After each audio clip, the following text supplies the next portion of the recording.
What's poppin', y'all? This your boy Pee Wee the Plug. Welcome back. In today's video, we're going to be doing our biggest takeaways from opening night. Opening night is plural. It took us a few nights to be able to see at least one game from every team across the association. I do want to start off this video by saying this. We have a lot of fans for every single fan base around the NBA. All of us didn't have the satisfaction of seeing our team start off the season the way we wanted. I am a Knicks fan, so I relate to some of y'all who are 0-1 in the win-loss category. I do want to say, though, it's just one game. I'm going to have some talking points and some notes and some thoughts on some teams that may not be extremely positive, but that doesn't mean it's going to be the reoccurring theme throughout the rest of the season. I'm just going off what we see. We have the very, very smallest sample size of just one game. Some of y'all teams have multiple guys hurt and just had a bad matchup. So I just want to say that. Take everything I'm saying with a grain of salt, because as the season progresses, we'll have a little bit more time to have players gel. Teams and schemes and different things will set in. We're still so fresh that we don't even have rotations ironed out for every team. Like, I saw a lot of coaches really just experimented with different players and rotations and minutes. And the Warriors play 12 people. They have a 12-man rotation right now. So please don't get your panties in a bunch over anything that I'm saying that may not be the most positive. And also, we're going to go around the league and, we're going to talk about a lot of different teams. Some teams are going to get more time than the others.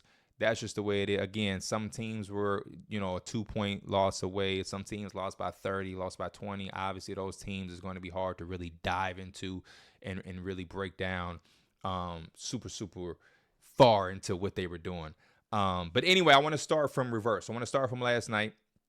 My favorite game from last night was the Sacramento Kings against the Minnesota Timberwolves. We had already saw the Timberwolves in the real opening night of the NBA in the doubleheader against the Los Angeles Lakers. If you want to hear me talk about that game, I have a video from a few days ago that addressed that opening night doubleheader. First time seeing the Sacramento Kings, I have to say I'm extremely impressed. I love what I saw. Again, we know the offense is going to be high powered and super potent, but I think it goes to another level when you add somebody like DeMar DeRozan. He gives his offense just another layer, another guy that can create their own shot out of nothing. And I love some of the things Mike Brown did to really allow him to operate. One of those things was Trey Lyles playing small ball 5 minutes.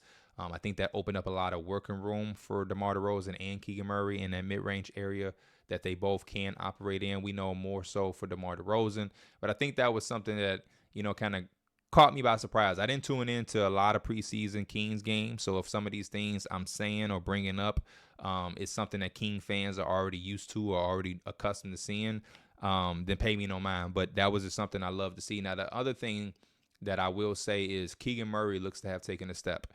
And he's a guy that's not surprising, because Keegan Murray is a guy that just gets better and better over time. He was that way in college, and so this is something that isn't really that surprising. And I think more so than even just saying he's taking a step, the Kings find ways to put him in position for him to be the most successful player he can be. And that's one of the things I love about the offense, and I love about their scheme and how they play. You really have to pick your poison when you go against the Sacramento Kings. You have De'Aaron Fox with his speed, his shot making, and his finishing at the rim. You have Keegan Murray with his ability to be lethal without the basketball, catching and shooting all over the place. Mid-range game, 3-point shots, transition threes. He can move without the basketball. Sabonis is a bruiser on the block and in the interior, crashing the offensive glass. Last night he made some jump shots and some threes off catch and shoot, picking pops. When he's making that shot, you really have no answer. Then you have Malik Monk off the bench, who is like a firecracker scorer. He can take it in transition pull-up threes, finishing at the rim, and ones, lobs, off the dribble, catch and shoot. And then you have DeMar DeRozan, one of the best, if not the best, mid-range scorer in the game. He, every time I've seen him play, even in preseason, has taken, some threes each game out of the corner, just showing a little bit more willingness to buy into what the Kings are trying to do. Obviously, DeMar DeRozan isn't a guy that's going to be shooting 6 threes a game, but you just love to see him at least try and adapt to what they're trying to do. And when he is having a game where he makes 1 or 2, that just makes them that more lethal. Kevin Huerter, who we know is a sniper, is out there spacing the floor. Was very surprised to see him starting, and that goes to my negative thing that I have to bring up against the Kings. What I love about the Kings and what I hate at the same time is the offense. Because they're so good offensively, they give up so much defensively. And that's going to be their biggest kryptonite. Is a lot of their games this season I can see being like last night, where it's a high-powered game with a lot of tempo, a lot of offense, and they lose a very close game that it feels like they deserve to win. I won't lie. I like the Timberwolves, but there were certain points in this game where I was kind of pushing for the Kings because of the environment, and they were at home and they were rolling and it was fun, and it was like flowing, and I'm just like, oh, let's go, let's go, let's go, let's go. But they ultimately lose because they weren't able to get enough stops at the end. I feel like Anthony Edwards was really getting anywhere he wanted to get to. He was able to turn a corner with no real resistance. I feel like the same thing with Julius Randle. And on top of that, they faced the Timberwolves on a night where Julius Randle just couldn't miss from three. But every matchup Julius Randle had, he was able to overpower them. They started Keegan Murray off on Anthony Edwards, and now you really have DeMar DeRozan and other guys taking turns on Julius Randle, and those matchups are just not strong and physical enough to hold him down. And then, like I said, you talk about him making the three-point shot. He gets on that block. He's posting up DeMar DeRozan, especially down the stretch. He was able to get some fall-away mid-range shots. I've seen him get some open dunks. They just weren't able to get enough stops. And ultimately, what's going to end up happening, potentially, is they're going to be in a lot of shootout games. And they're going to go up against teams that just have the better players. I think last night was a game where they went up against a team who just happens to have the best player on the floor in Anthony Edwards. And down the stretch, he made some timely shots and some big three-point shots that ultimately helped them win the game. The same thing is liable to happen when you go against the Oklahoma City Thunder team. The same thing is liable to happen when you go against a Dallas Maverick team, when you go against a Milwaukee Bucks team. These teams are just going to have the better player on the floor, the best overall player ultimately may be against, the on the other side of the floor and be against you. There's not too many scenarios where the Kings are going to have the best player on the floor, at all times or to close out the game. They're going to have a damn good team, a damn good scheme. But if you're not able to get the stops against a Dame and a Giannis, a Luka and a Kyrie, you know what I mean, a Shea and a Chet and a J-Dub, a Jokic and a Jamal Murray, then these shootout games are going to cost you when we get to the end of the season and we're looking at the standings and they're off by a game or two. And that's in a tight Western Conference. That's all it's going to come down to when we talk about the 6th seed into a play-in situation. And they're going to have to find a way to get stops. That's my biggest and only gripe with the Sacramento Kings is when I look at who's going to be on the floor closing the games for them, who can I rely on to give the opponents some type of resistance from getting to where they want to get to? Now, don't get me wrong. Some of those shootout nights, they're going to pull through and win. They're not going to lose every single close, tough closeout game. But against those high elite teams, when I'm watching you close out the game, with certain lineups, it's like you either have to give up some of your superpower, which they had some Keon Ellis minutes there late last night, but that's not the same, offense. You get what I'm saying? That doesn't give you the same superpowers that you have in offense. But then it's like even Keon Ellis, as good as he's been defensively, if he's your Luka stopper, I like my chances with the Mavericks. You get what I'm saying? I like my chances with the Timberwolves if Keon Ellis is your guy to quote unquote stop Anthony Edwards to slow him down in the clutch. You know what I mean? And again, that's only one guy. So that's something they're going to have to figure out. But I really did love their offense. I really hate to have seen them lose that game. On the flip side, the Timberwolves. One of the biggest things for me is I wanted to see some more minutes in that front court where it's Julius Randle and Naz Reid. And we got those minutes last night. I love what it could end up being offensively because Julius Randle is such an underrated passer and he's such a good driver that it only opens up his passing. But when you have a floor spacer like Naz Reid out there with him, again, we started to talk about pick your poison. He's putting his head down, driving to that rim. He's getting an easy look at the rim. He's getting some free throws, or he's making the defense collapse, and he's spraying the ball out to an Anthony Edwards, a Nickeil Alexander-Walker, a Naz Reid, all of these different shooters who can make shots. And that's really going to be a nice look for the Minnesota Timberwolves through certain stretches of games. But my bone to pick with that is what I saw last night. In those minutes, and I don't have any numbers or stats, I'm going off what I watched. Those minutes in those times where Rudy went off the floor and it was just a Nas Reed and Julius Randle front court, the Kings licked their chops and they went and they dominated the interior. Malik Monk got finishes. De'Aaron Fox got finishes. DeMar Rosen got finishes. Keegan Murray got finishes. Sabonis was eat. Like, that lineup can offer you some things offensively, but they have to figure some things out defensively if they want to be able to go to that and get some success. Because the way that the tides changed in that game, when Rudy went off of that floor, it seemed like Mike Brown said, hey, y'all know exactly what to do, and the Kings feasted. They feasted both times I saw that those lineups were out there on the floor. And that's going to be something that Julius Randle and Nas Reed are going to have to take upon themselves and initiate some type of understanding on what they can do defensively to get some type of stops. Obviously, when Rudy's not on the floor, the defense is going to have a drop-off. Obviously, I'm not saying that they have to play Rudy Gobert type defense while he's not on the floor, but they can't be that vulnerable. They cannot be. I mean, Alex Len was out there getting buckets and getting behind the defense and scoring. That's just not, you know what I mean? Alex Len is supposed to be when you are like licking your chops, like, okay, cool, we can hold our own defensively while he's out there. He's not Sabonis, and then we can give them hell on the other side of the floor. They got to figure that out. DeMar, again, spectacular. I love everything he was able to give them. Going forward, they're going to have to figure some things out because Fox has 0 points in the fourth. Him and DeRozan are supposed to be able to be a little duo taking turns there. But they did really well. It's just the Kings defense. Late in that fourth quarter, they were blitzing. They blitzed Anthony Edwards on a pick and roll.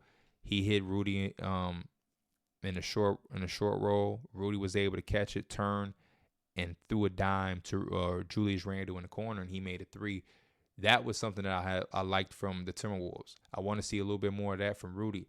Rudy, throughout these first two games, we know how his hands is. We know how his offense is. But he's been real clumsy with the basketball. Seeing him be able to make that play, as simple as it is, was a huge step because that was a big-time shot, and it came in a clutch. And I want to see him be a little bit more confident and sure with the basketball. Sometimes Rudy gets the ball. He don't know what to do. He start panicking. I seen him get the ball last night. It was about 10 seconds left in the shot clock. He just panicked and just threw some shit up. There were some nights where I seen him against the Lakers where he got the ball and he just panicked and just started dribbling and putting the ball on the floor. It's like they got to find a way to allow him to hoosah and just be able to make simple reads, quick, decisive, and sure. He can catch it, turn, survey the floor. You got options because Anthony Edwards is going to generate that much attention, especially in the fourth quarter when he's performing the way he did in the fourth quarter. I think 13 points, 23 points in the second half. They need Rudy to be confident. One of the last things I'll say, it's not a negative on him. I'm just saying what it is and how I feel. And again, we're only 2 games into the season for them. I have been super high on this offensive jump from a Jaden McDaniels. I'm getting to the point where I just have to accept Jaden McDaniels for who he is. Those offensive nights are going to come every once in a while, and they're always going to be cherry on top performances. But I think I've expected too much. And this is a personal thing. Again, this is not a dig at him. He's still a very good basketball player. He does well in his role. He got to stop fouling. The first possession of the game, he had a foul, and it worried the hell out of me because I seen the foul trouble he was in against the Lakers. But he has some opportunities offensively throughout these couple of games, and he just doesn't do much with them. He seems indecisive. He has a shot. He waits, catches it, pump fakes, jab, and then he shoots it, and his shot is kind of slow. And I think I may have allowed myself to get a little too excited with a potential Jaden. Because if the offense ever did become more and just take a little jump, if he was ever a 15-point scorer, you're now talking about a legitimate lethal two-way wing. But I need him to get a little bit decisive offensively and really feel confident in what he wants to do with the basketball, because I think there is a world in Minnesota where you have Anthony Edwards every night, and there's going to be certain opportunities for J-Mac to really be that guy, be that two, second in command when you talk about offense. It's going to be Julius Randle, but Julius Randle, I think, is going to have inconsistent nights. because they're going to need him to shoot the basketball. Last night was a night where he did that and the shots fell. But when the shots aren't falling and we're getting a typical shooting of Julius Randle from distance, things can get a little murky there, especially with the defensive end. You're going to need Rudy on the floor. Based off what I've seen with Naz Reid and Julius Randle, they're going to need Rudy on the floor. And it's going to make things clunky. And if Julius is hesitant with his shot like he was against Los Angeles, or if he's taking them like he was against Sacramento, but they're not falling, I don't see Julius Randle saying, hey, I'm going to just shoot 10 threes even though it's not falling. And I think that will open up some chances for J-Mac, but he has to be a little bit more decisive. Those are my final notes there. We're already 15 minutes into the video on one game. I'm going to have to speed some things up. Other things that I saw, I'm going to just go through last night's games, the rest of last night.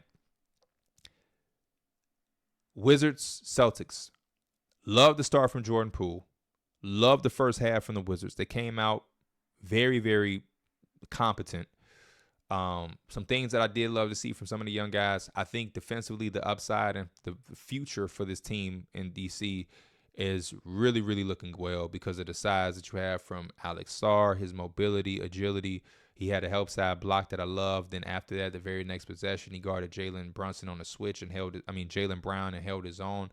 Very impressive on that side of the floor. I love the fact that he was letting it fly from deep. But we got to find ways to generate him some offense more easily, and that's going to be the biggest thing to watch if you're a Wizards fan for Alex Sarr. Don't expect much offensively because that's going to be the biggest growth. But defensively, he should be able to give you some moments when you're watching that is going to stand out.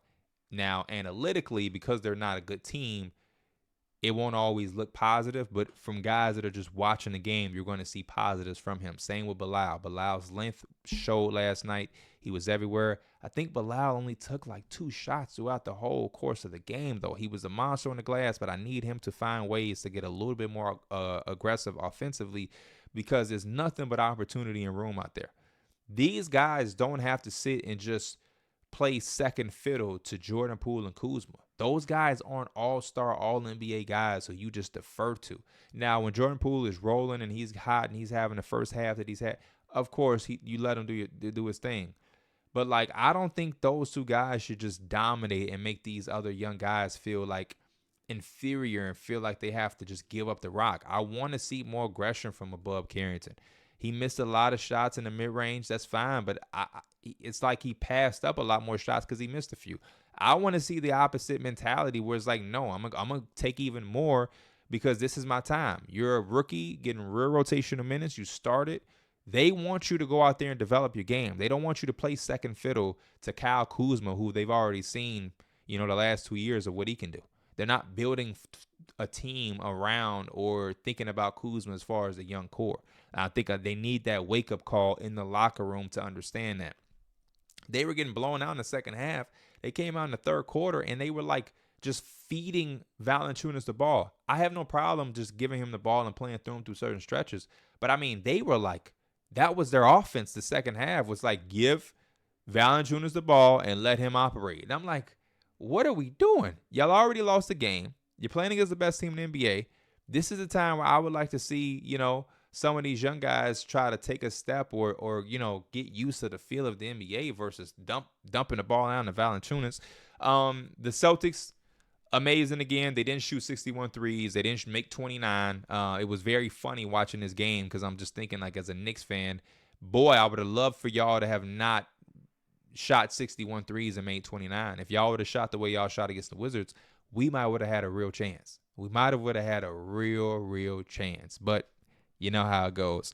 The other game, Mavericks against the Spurs.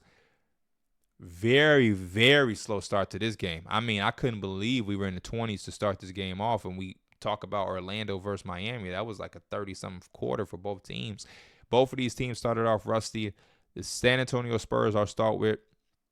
I have frustrations. Wemby shot profile, like, it's just one game, but damn it, I said it last year. I'm going to say it until I see it. Wemby jump shot and the three-point shooting, that is a plus and what I call something that's a cherry on top. You're going to hear me say that a lot in basketball. But I don't think it is the bread and butter. I think the bread and butter is his size, his skill set, and the ability to be a walking mismatch nonstop 24/7. And it's frustrating when we see him just launch threes. And I'm talking about not even just three. He's like deep threes. And I think it just bails out the opposing defenses every time he does it. Even the matchups on the block when you have I don't know who, Jaden Hardy or Quentin Grimes on you. The turnaround fade on Quentin Grimes is not necessary. We have to figure out, San Antonio, how to get this young man buckets where he can just do this and this. This and this. If he can give us 7 to 8 at the rim, lays, whatever, dunks, he should always be dunking the ball. But however, he's going to score almost 20 points solely off of that. Part of it is him. He has to get a little bit more physical. He has to be willing to take some of that contact because Gafford and Lively, they were down there blocking shots, pushing him around. He has to get just a little bit more physical, but damn sure can't just result to just launching threes. He can't. He already has the name. He already has the buzz. He has to put his head down, get physical, take contact, get to the free throw line, get closer to that basket. He started off shooting very poor, and it felt like the opposite. He started to shoot further. Normally, you're not making shots. It's like, let me get some easy ones. Let me see the ball go through the rim. Let me try to get to the free throw line. Let me get some rhythm. And he was like, nah, I'm going to just shoot further. And it was just I didn't like it. I didn't enjoy it because so many different guys also stepped up. Harrison Barnes had a hell of a debut. Chris Paul did exactly what we thought Chris Paul was going to do. Julian Champagnie, one of my sleepers, He looked like a real pro, and that was one of my favorite takeaways from this game. He was damn good. Jeremy Sohan gave me a performance I did not see coming. He was just a real ferocious in the paint, around the rim, on the glass. He made a three. Very, very good stuff from him.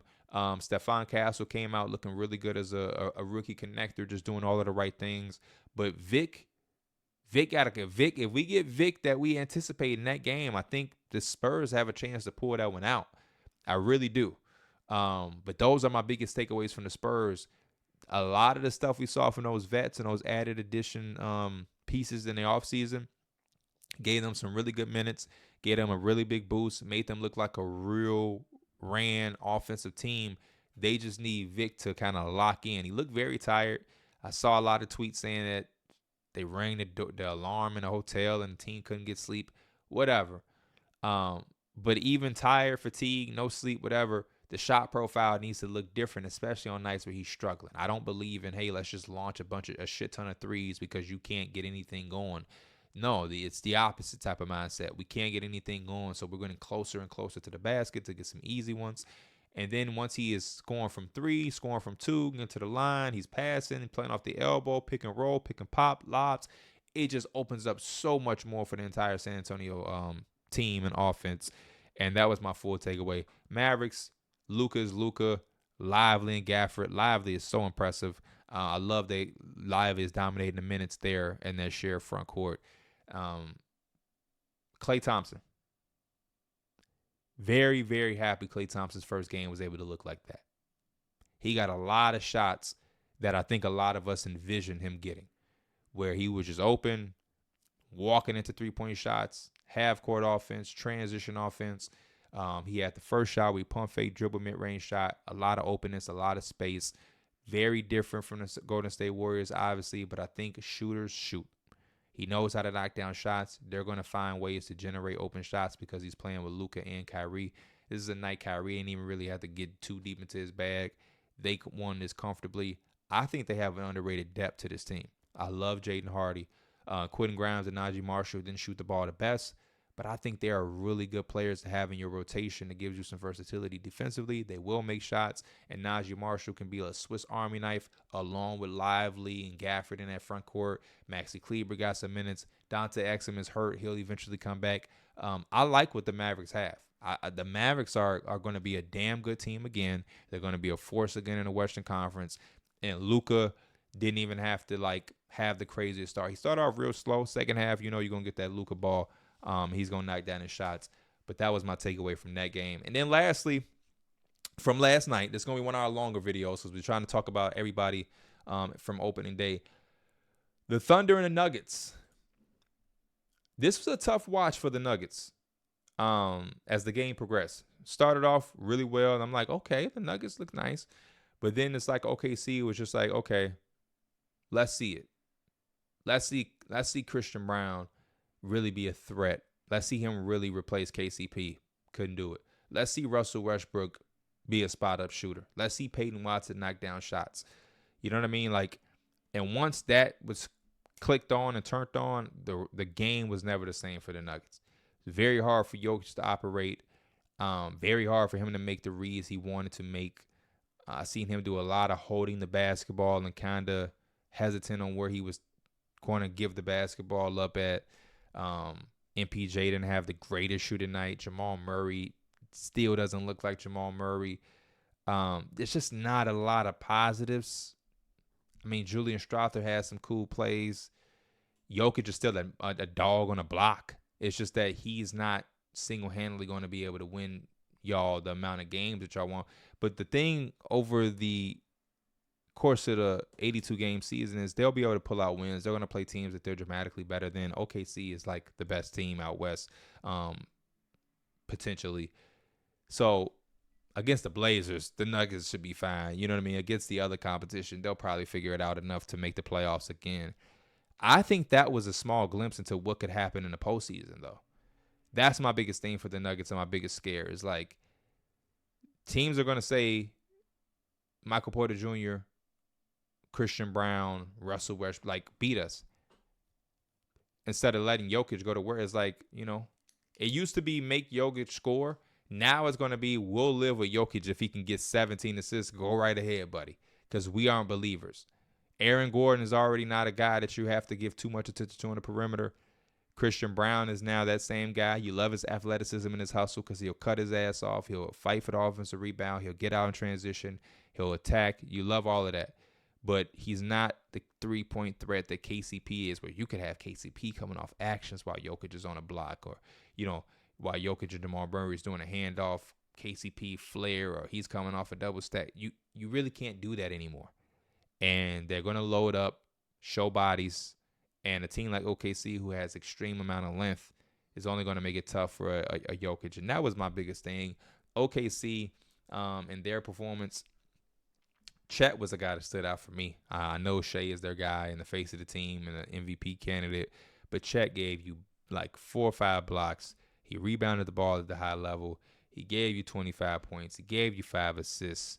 I mean, the dude he makes them a cheat code. He makes them a cheat code. He can bring the ball up the court. He can attack bigs from the perimeter. He can catch and shoot. He can catch a lob. He can drive, and like he does a really good job handling physicality. Even though he has a thin frame, I think people look at him like, oh, he's frail. Whatever.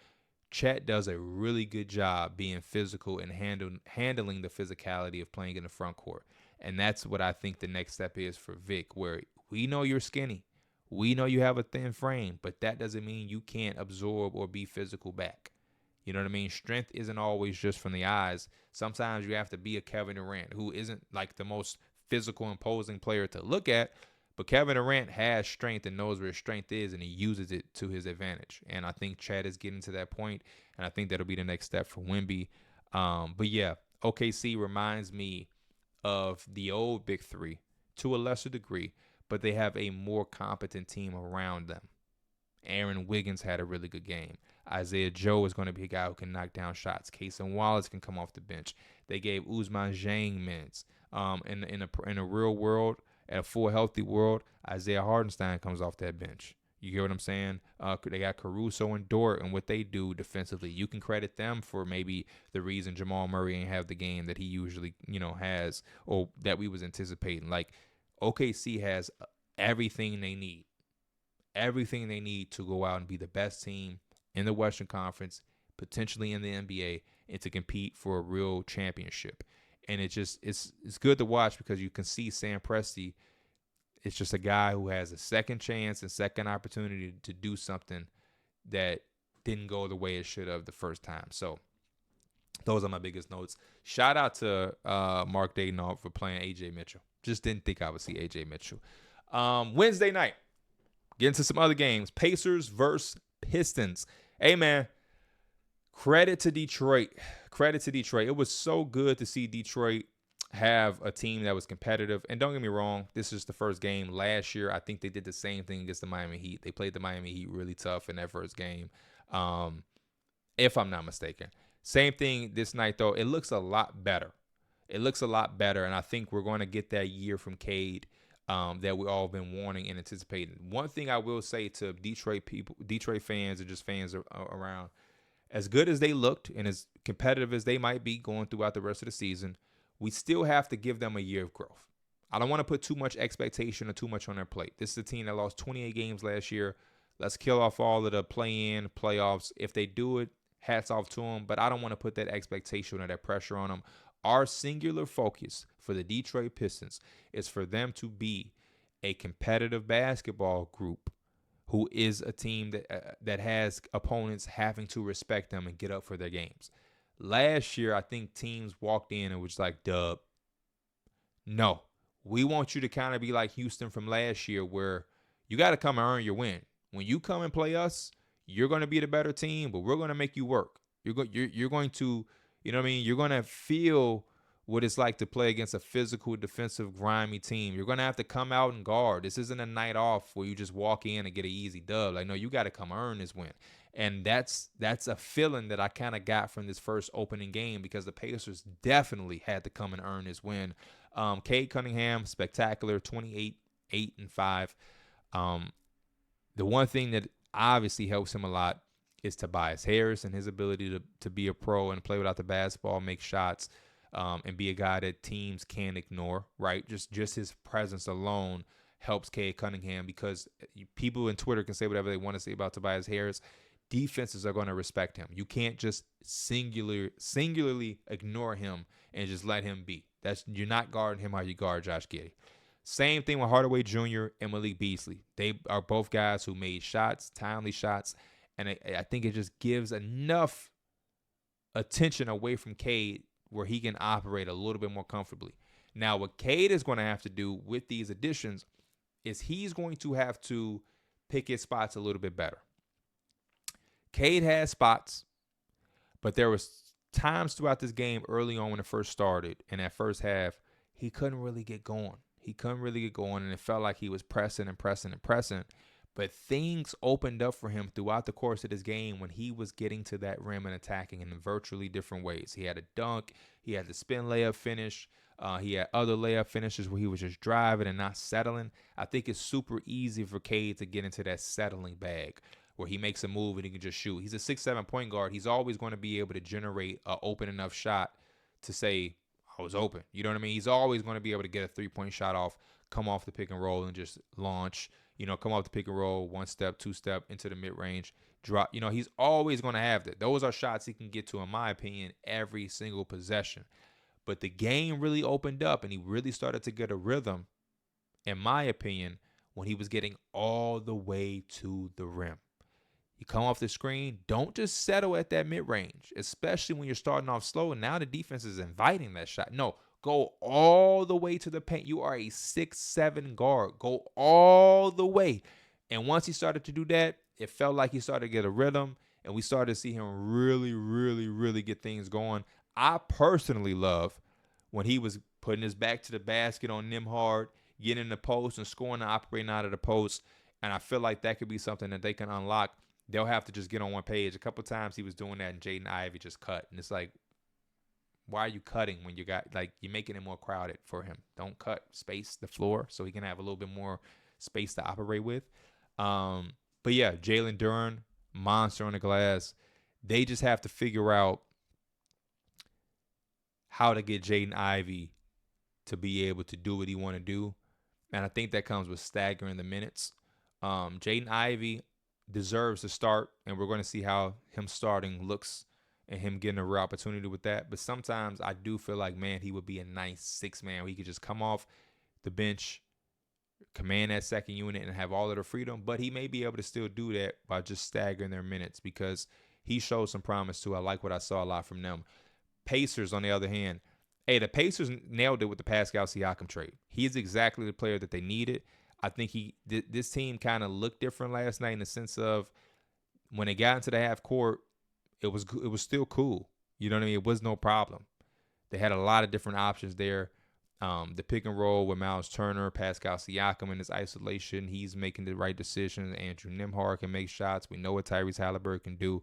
But last year just felt like pace, flow, speed. But even in this game, they still want to run. They still want to do that. But even when they get into the half court, what I saw against the Pistons still make me feel confident for them going forward throughout the season and in the playoffs that they're going to be solid. They're going to be nice. I still kind of feel like at times they're missing one more piece. And we'll see what that end up looking like or being down the line. But you still have Jarris Walker. You extended some guys. There could be another move for them to make to get one more creator, high-level creator who can also, play without the basketball. But Benedict Matherin's return was nice. Unfortunate to see James Wiseman get hurt. And I just love the easiness of their offense. Their offense is just really, really, really easy and just flows really well and simplistic. Simplistic is the word, where like TJ McConnell bring the ball up, he throws it to the elbow, toss back, and he's gone, and he gets into a shot. I just love to see things like that, and I love simplistic offense.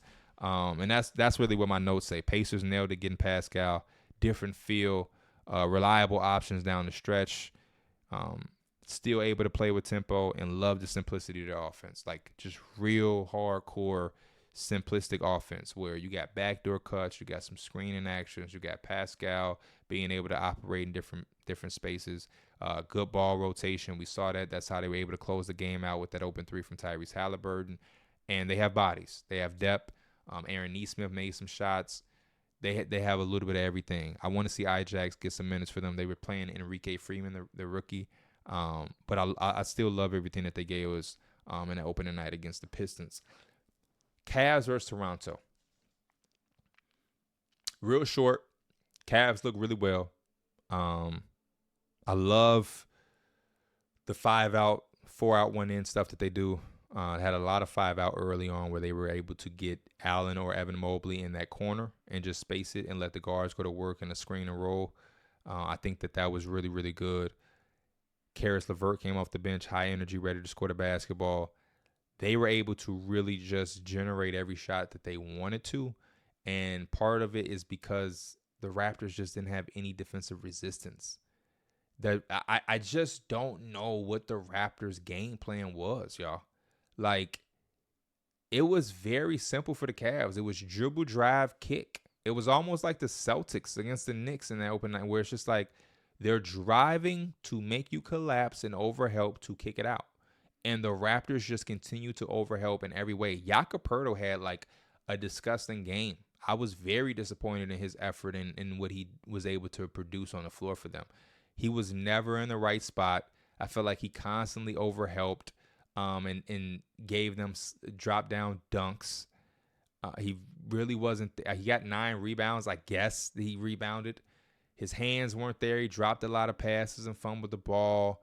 Offensively, it just wasn't there at all. I don't know. I just was not pleased with Jakob Poeltl's performance or play. And I wasn't pleased with the Raptors. Scotty Barnes didn't look good. They threw length at him. Jared Allen was guarding him. Evan Mobley was guarding him. And they just didn't care about anybody on the offensive end for the Raptors. I mean, Emmanuel quickly made some shots before he eventually had to lead the game. Grady Dick was impressive with his offensive play.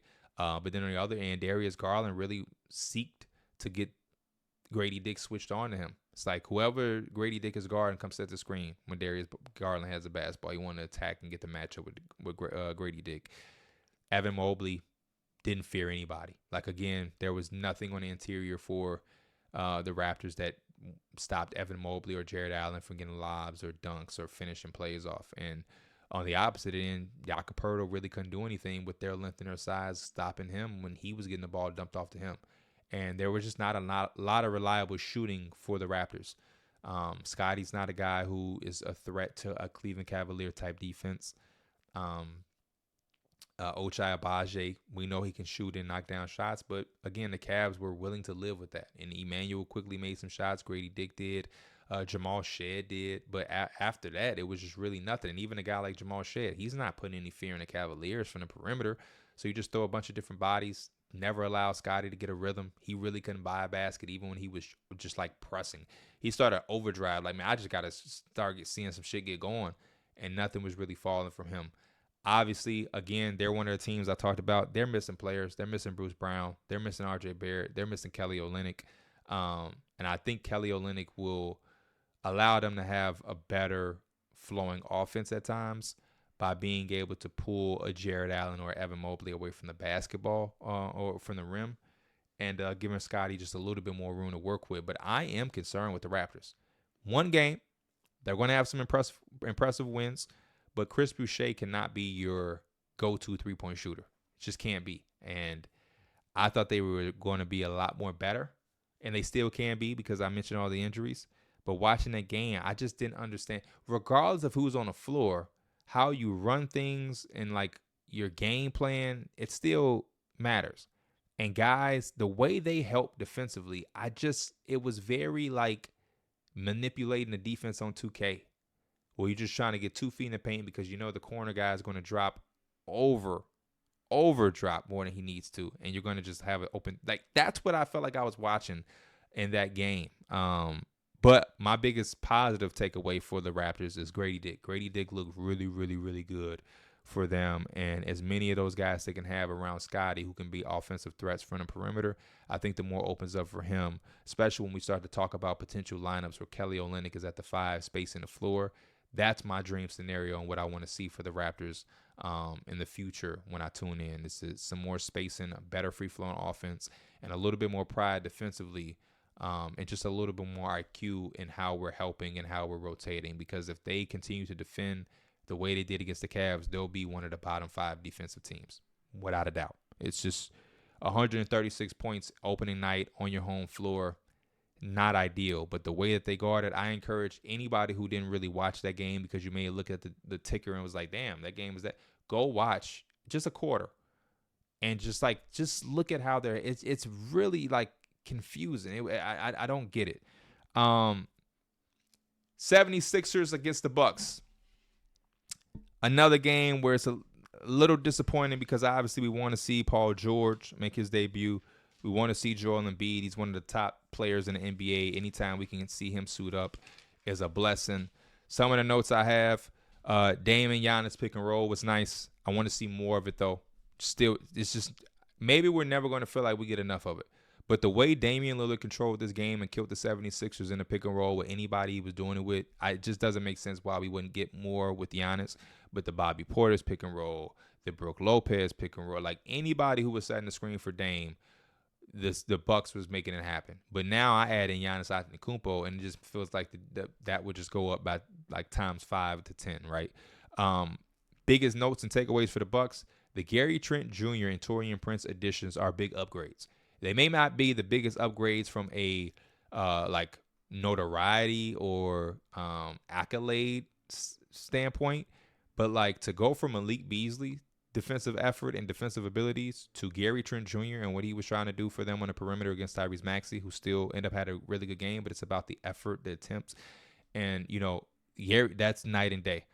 Taurean Prince now being a guy who, when Chris Middleton has to miss some time, he sat in the corner, made his shots. I think the first 5 shots he took, he made. 4 of them were from 3.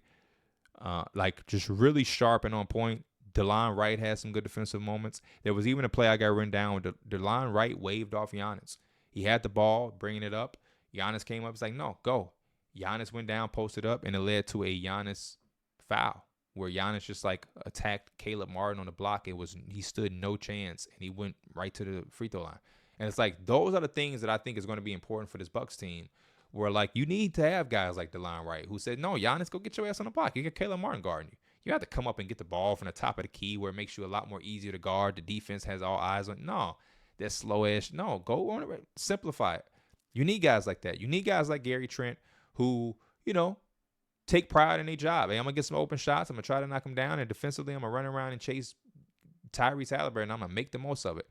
That's not what they had last year. They did not have those type of guys. They had youthful guys, and they had guys like Malik Beasley, Pat Bev, who is more so doing the talking. DeLon Wright, we probably won't hear what he got to say in the post game, but on the floor, he's going to help those guys get to where they need to be and, defend. All you need. Pat Connaughton made some shots. Damian Lillard was on his shit. He generated so many points. Bobby Portis was amazing. Brook Lopez had a bunch of block shots. Brook Lopez rebounded too. That was just a really good win for them all around. From the 76ers perspective, you love to see the aggressiveness of Kelly Oubre. You like to see the shot making from a lot of different guys, like Kyle Lowry made some shots. Caleb Martin made some shots. Oubre made shots. Drummond had a double-double. Tyrese Maxey looks like Tyrese Maxey. Those are all good things. Can't take too much away from the 76ers because, again, whenever you don't have Embiid and Paul George, there's just going to be an entirely different look. But I still think that they played well and are respectable, and it makes me excited for when Paul George and Embiid can come back because they'll be that much better. But overall, love what the Bucks have. Love those additions and can't wait to see more of them and how they can impact. Another thing, small. 76ers are extremely small, and that's going to be a problem even when Joel Embiid and Paul George get back because, like, I said that when they were putting their team together, like, who is going to guard Giannis? Caleb Martin? Like, Caleb Martin really is the guy that guards Giannis? If these two teams match up in the playoffs, really? Like, they'll figure something out because you have to trust Nick Nurse, but they are small outside of Drummond and Joel Embiid. They're extremely small, and they're going to give up a lot of size, and that's going to be something that a lot of teams are going to try to exploit. The Miami Heat against the Orlando Magic. Paolo Banchero. I remember Paolo Banchero talk in the summer. I remember he's efficient, all these different just nonsense things, and now you're going to see a lot of people talk a lot of differently about Paolo Banchero because what we saw against Miami is just what we're going to see throughout the course of the season. He's a walking mismatch. Everybody on the Miami Heat that guarded Paolo Banchero was barbecue chicken outside of Bam Adebayo. And even when Bam matched up on him, he was able to make shots and whatnot. But when I say barbecue chicken, I mean you could not stop him. And the Orlando Magic do a really good job of doing the screening shit where they have whoever Tyler Hero is guarding is guarding come set this screen. So now Paolo can get matched up with Tyler Hero, or he's getting matched up with Terry Rozier or whoever. But anybody outside of Bam, he was babying. Jimmy Butler, you can get baby. Tyler Hero, you can get baby. Duncan Robinson, you better watch out. And then he had the nerve to shoot 8 threes, make 4 of them. If Paolo Banchero is going to be shooting 5 or more threes this year, the rest of the NBA, wake up. Paolo Banchero is a guy that we have to start talking about. Y'all don't have to do shit. Matter of fact, since everybody know everything and y'all was talking the way y'all talked about Paolo, don't even worry about it. I'll be the guy. Put his name up there with those guys. He's coming, and he's going to reach that upper echelon sooner than later. That's all I'm going to say. We talk about Lukas and Shays and all these different guys. We talk about them in a certain way. He is going to join. I know a lot of people want to see it and different things, want to see it for he's on his way. Miami Heat, y'all have some soul searching to do. Jimmy Butler and Bam Adebayo combined having less shot attempts than Nikola Jovic. Extremely disappointing. I feel like their offense could be better. I was excited to see the offense in the first game. I don't know if the Pat Riley court celebration shit just hampered the game or kind of killed off the vibes for him. It was a long-ass game, a lot of sitting around. I don't know if that was it. Obviously, you're not going to get that type of performance from Jimmy Butler throughout the course of the regular season for 82 games. I hope. Hope he's just not checked out of Miami. But damn it, they have pieces to play a lot better than what they did. Definitely want to see Khalil Ware play more after what we saw in the preseason. Don't know why Thomas Bryant is the answer, but the Miami Heat were probably the most disappointing team on opening night because they just did not look good at all. And Franz, Paolo, the entire Magic team were able to just do whatever they wanted to do. Love the three-point shooter from Gary Harris. And I love the minutes from Anthony Black. I think Anthony Black is going to give the Magic something that they need, which is a push and pace. He likes to play with pace, and when he's the lead guard and he's in and he's getting that ball, he likes to go. I think they need to do that a little bit more. They were able to do it against the Miami Heat because they were getting timely stops and they were just going. I want to see them do that a lot more. I want to see them do that a lot more going forward in the season. They also, and one of my, I don't think I have it. I have another book where I track things. I just have so many little notebooks where I make notes and different things. They got a lot of 3-point shots up. They got a lot of 3-point shots up, and we talked about the Magic and 3-point shooting all off season long. So yeah, I could talk about that game just for Paolo perspective for a long time. Hawks versus Nets. Nets are gonna have a long season. Shout out to them for making this game competitive. The Hawks are gonna be nice, man. The Hawks are gonna be real nice. Trae Young, love the way that he controlled the entire tempo of this game. Love the fact that he only took 6 threes. Only a handful of them were like the long ass threes. He didn't take like 8 of those threes. He made every pass in the book that he needed to. I love the fact that Dyson Daniels was tied for second in field goal attempts because he needs that type of role. This is like the perfect fit for him outside of New Orleans, who has so much going on. This allows Dyson Daniels to do a little bit of everything. He can get some shots. He can generate some shots. He can have the ball in his hands. He can make some plays. He can defend. He can run a little bit. He can spot up. Like, this is going to be perfect for his development and reaching his fullest potential as a player because it gives him a little opportunity to do a little bit of everything. And that was the allure of Dyson Daniels, as he was this jumbo guard, who was going to be able to impact the game and leave his imprint in many different facets. Kind of like Alonzo Ball to a lesser degree, where he's going to be able to make some passes and make some plays, make some shots, get out in transition and have some fun plays, and then defensively cause some turnovers and be a playmaker on the defensive end with some switchability and versatility on the defensive side of the basketball. So I love that. Onyeka Okongwu, 28 points, just magnificent. The way he runs the floor, he took advantage of the Nets not having a real center in there for certain stretches of the game, and Trae Young just knew how to get on the ball and find him. And Trae Young just, like I said, just played the game really, really well. Looked like a real floor general. Got the rookie some easy buckets, a 3, and then a back cut dunk. Jalen Johnson was able to get some looks into the action. Didn't have the game that I thought he would, but we know what to expect from Jalen Johnson as the season progresses. I love what the Hawks have, and I think they're going to be a lot better than people expect them to be with a less is more type theory or mindset. The Nets, Cam Johnson played really well. He played really well in that fourth quarter. Giving them 20 points in the fourth quarter kind of saved them and made this game a lot closer. Cam Thomas, though, as good as he scores, there's a step in his game because he ain't swinging. He had a lot of chances to swing the ball throughout the course of this game or make a play for somebody. And I'm not talking about on made baskets. We can't complain when he makes it. But there are some plays that just look bad because he is just straight going. And again, I get it. He's a scorer. But I think at some point for him to elevate, he's going to have to be willing to accept that his scoring draws a certain amount of attention that can make the game easier for his teammates and make them more of weapons that will only open up the game even more for him. He has to at some point identify that and see that, because I've seen too many to count where Cam Thomas got it, he's making a move and they're collapsing and he's just like, nah, I'm not kicking. I'm not kicking it at all. I'm going up on these guys. I'm taking this shot. I'm not kicking it out for an open 3 to Cam Johnson or Dorian Finney-Smith at the top of the key. I'm going to take this contested mid-range. Yeah, I'm taking this shot every single time. Every single time. And I think that's going to get lost because it's a 36-point performance, 20 points in a quarter. I'm going to just sound like a guy yapping, but I'm telling you, it's going to be very important for him and the Nets going forward. I'm disappointed in the play from Nick Claxton. Nick Claxton, I know he got ejected, but even when he was on the floor, it didn't really feel like much of an impact. Cam Johnson didn't really feel like he was giving me much of an impact either. Jalen Wilson came in and got to the free throw line and made some plays. You like to see that. But this Nets team, it's going to be a long year, bro. It's going to be a very, very long year because it's just not – it's not a lot there that's clicking immediately. It's going to take some time for some other guys to get featured in, like Cam Thomas, the Noah Clowneys and everything like that. And even then, I like the minutes with Noah Clowney, he kind of got pushed around a little bit and was one of those guys Onyeka Okongwu was just kind of having his way with. Pelicans versus Bulls.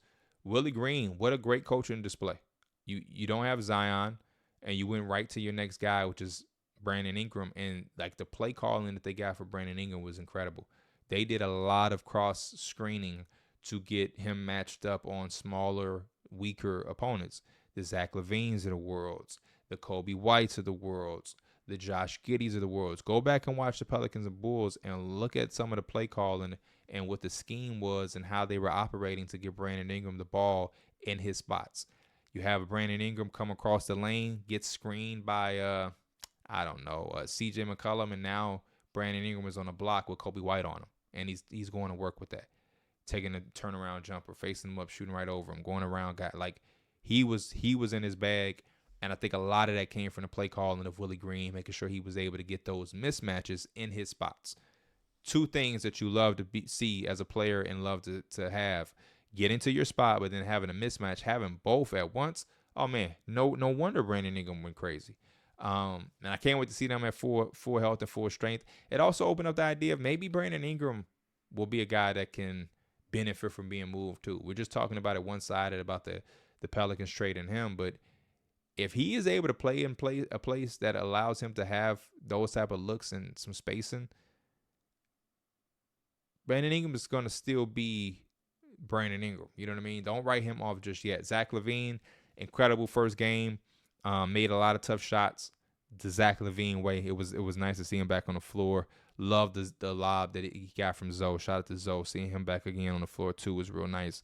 My biggest thing though with the Bulls is Josh Giddey.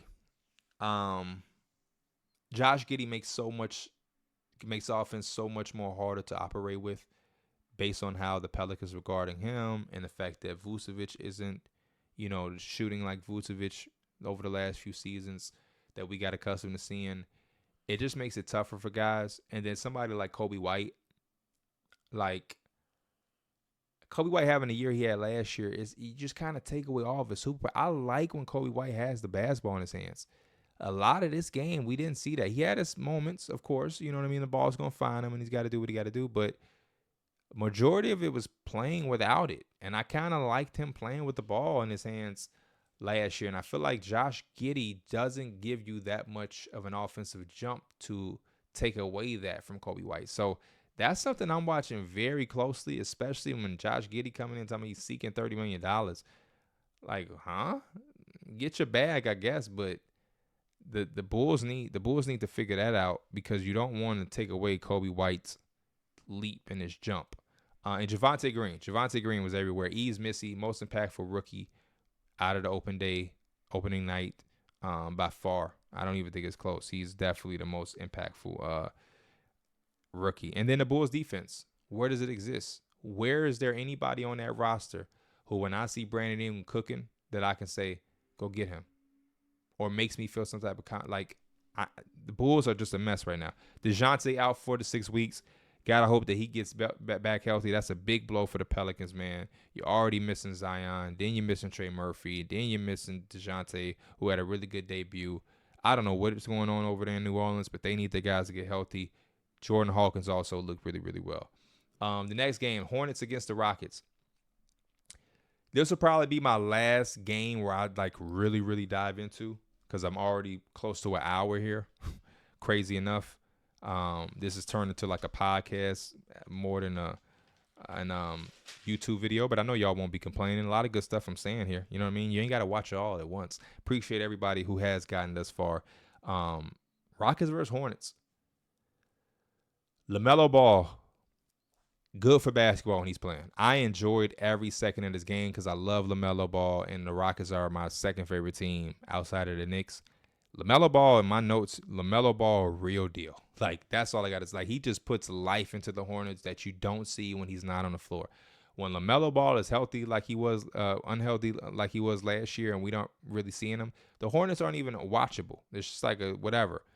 LaMelo Ball makes this team not only just watchable, but must-see TV. He gives them a pace. He gives them a swag and an aura. Him and Brandon Miller, I love what I saw. And even though Brandon Miller left early, I just love what I saw. I think they're coached well now. I love some of the looks that they had. the pace and the space. They had 5 out. Grant Williams being able to make jump shots was really big for them. Trey Mann off that bench as another shot creating scoring option was incredible and really, really dope because y'all know I've been preaching the Trey Mann train for a long time.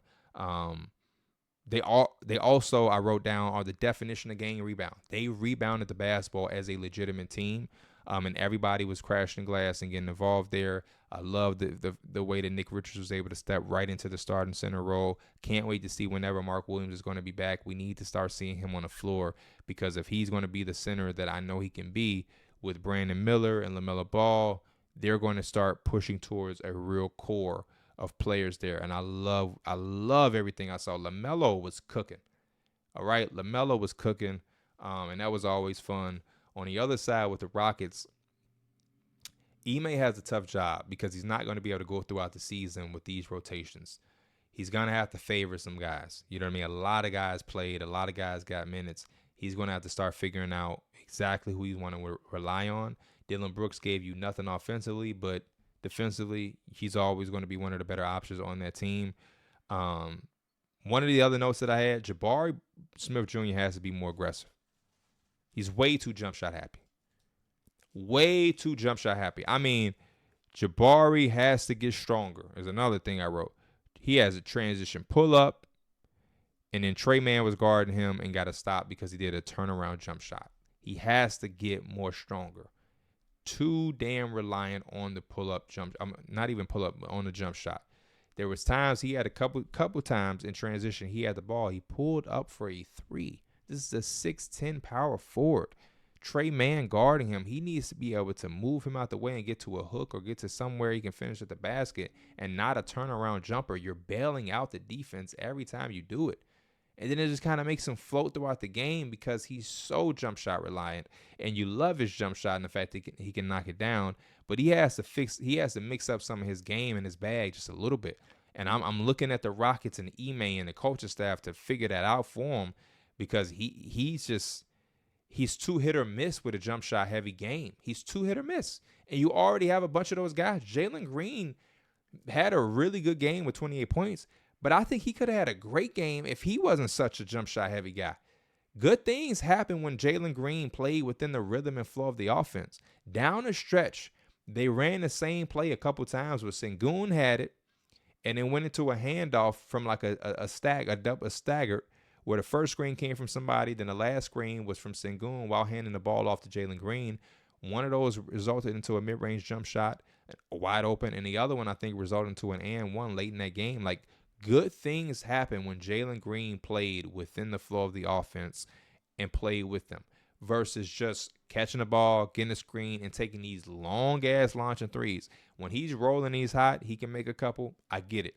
But there were so many times in the game where I feel like the Hornets got some of their momentum and their rhythm from those long threes that goes into long rebounds, that goes into easy transition buckets for the other opposite team. Versus Jalen Green coming off the curl, coming off the handoff, attacking. You get what I'm saying? One dribble pull up here, catch and shoot that. Like, I want to see that be more diversified for Jalen Green versus him just saying, hey, I'm going to do this shit on my own. But overall, I liked a lot of stuff that I seen. Sengun, like, was the real deal. He was amazing. Amin Thompson was, like, more of an impact closer to the rim than Jabari. And, Trey Mann, I can't talk about enough. But that game was one of the most exciting games, in my opinion. I just wish we would have saw a little bit more from the Rockets. They relied too much on the jump shot, man. They relied too much on the jump shot, and they wasn't getting a lot of success from it. Jazz Grizzlies.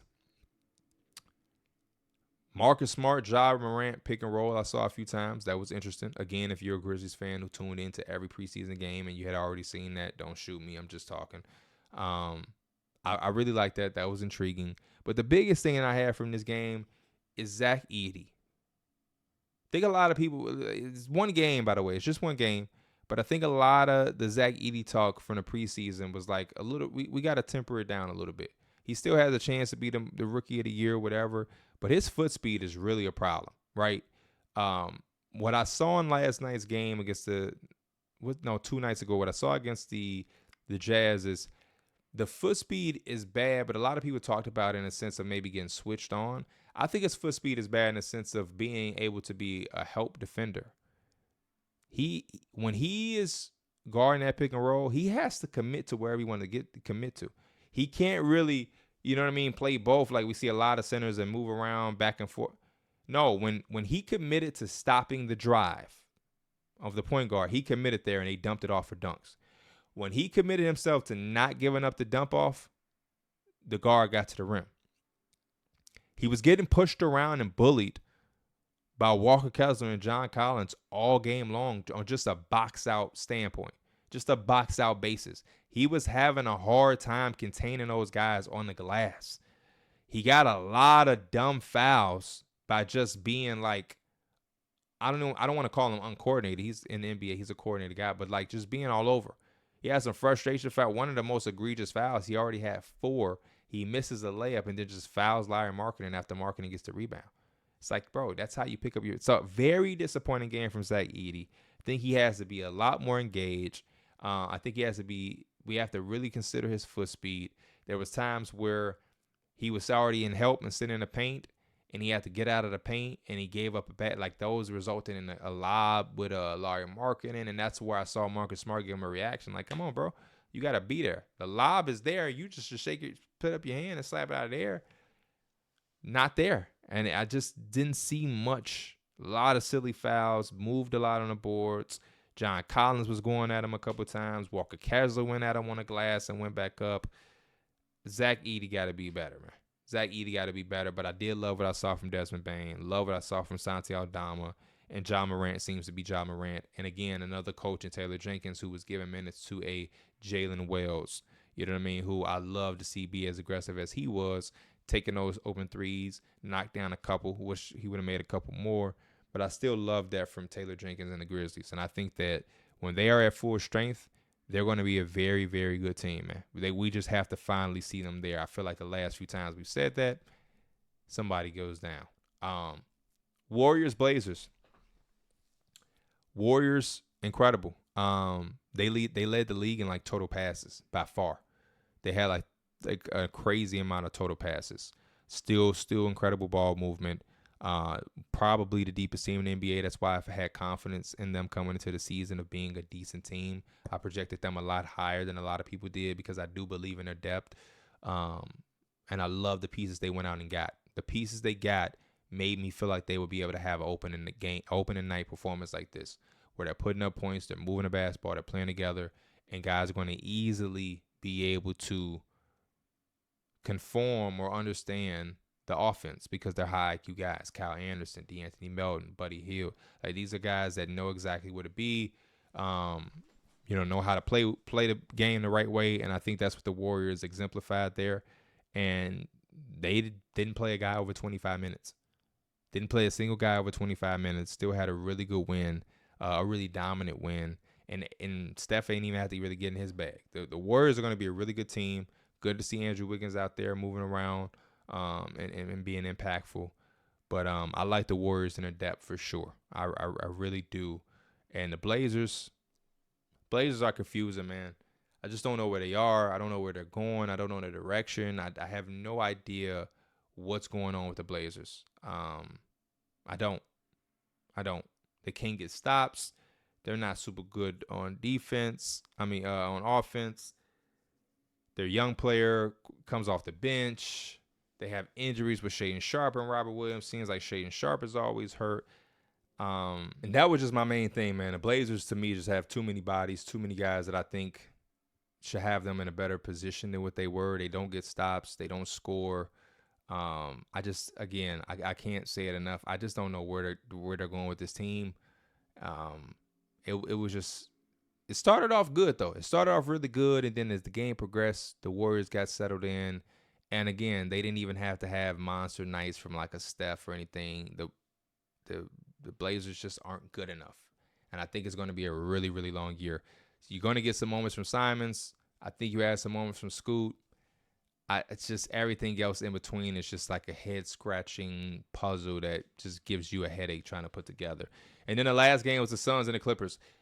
I'll close out and make this a very simple assessment on this game. I love what James Harden got going on with Zubac. That pick and roll is very nice, and I think it generates so many points for them. James Harden didn't have the prettiest game from a shooting standpoint. He had 8 turnovers as well. A lot of the turnovers, though, I'm not mad at. He was trying to get guys the ball. He was trying to be aggressive and get out and run. Try to throw a couple lobs, get some guys involved. Things happen when you're a point guard, but I love down the stretch he was able to get to the mid-range and really make them pay and give the Clippers timely buckets, man. James Harden looked really, really, really, really good in that game. I don't care what nobody is saying. And to be honest with you, it makes you think about the Clippers in the future of the season where they may be okay enough to convince themselves to, like, go be a buyer. I could see that. I could see the Clippers saying, hey, like, we ain't great, but we ain't god awful either. Like, let's go get Zach LaVine. I can totally see them doing this. Their arena was nice. The arena was electric. Like, this was my favorite game of opening night. I love this game. It was a vibe. I cannot wait to go to the Intuit Dome. It was rocking. It was really, really nice. They were competitive. They only lost by 3 points in an overtime game where it maybe go double overtime if James makes that second free throw. They played really, really well. And I think the Suns played great too, and they were able to keep up. I like Kai Jones. I like Kai Jones in a pick and roll with James Harden. I want to see more of that. Him, Derrick Jones Jr., they had some nice folds in their plays where they got some lobs from Derrick Jones Jr. Norman Powell got some shots. Terrence Mann played really well. Amir Coffey in the third quarter came alive. Like, the Clippers have enough to convince themselves to do something like go trade for Zach LaVine, or maybe do what I did on 2K and go and try to get Brandon Ingram. I don't know how they would do that, but, you know, just like, they're going to say that they're there. They were a Kawhi away from winning this game ultimately. And again, I think the Suns play really damn good. On the flip side for the Suns, it's very disappointing when you think about it in this standpoint. Budenholzer is implementing some things and stressing some things to them that's going to help them a lot in the long run for sure. It's not saying his coaching is obsolete or don't matter. But I think Frank Vogel got a bad rap because Frank Vogel wanted a point guard. And I think just that makes this team totally different. Just giving him Tyus Jones. And I think Tyus Jones was perfect for this team. He's going to be one of the most underrated signings from the entire summer because they got him late and they got him cheap. And what he gives them is exactly what they need. Instead of having all of these guys play isolation, trying to create their own shot, he put everybody in position to do what they need to do. They got more three-point shot looks for KD. They got three-point shot looks for Booker, three-point shot looks for Bradley Beal. He himself, Tyus Jones, was able to get shots. I love the way he plays as a point guard as well. He's not always looking for the assist. Sometimes he hits ahead in transition and gets the thing going. He makes the proper decision, extra pass. He is perfect for this. And then when he comes out of the game, you got Monte Morris, who is steady as well, can make shots, play with these guys, play off of these guys, play in a pick and roll. This offense and this team is going to be a lot better just from adding two steady point guards. Just from that standpoint alone, you also got Grayson Allen off the bench with Royce O'Neal, Oso Ighodaro, and Ryan Dunn are 2 rookies who are already in a rotation. I really like this Suns team. Shout out to Coach Bud. Shout out to their best players. But damn it, the guards is what is making this team, I think, solidified even more, in my personal opinion. That's all I got, y'all. I gave y'all like an hour of just straight basketball talk.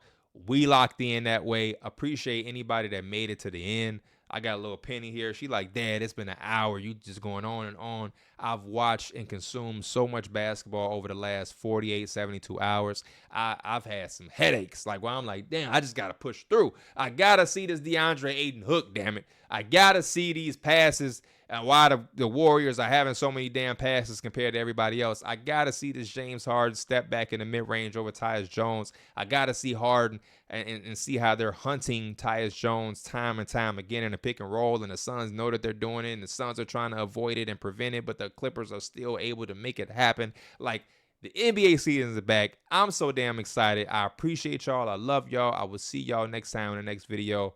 We here. I'm out. Peace.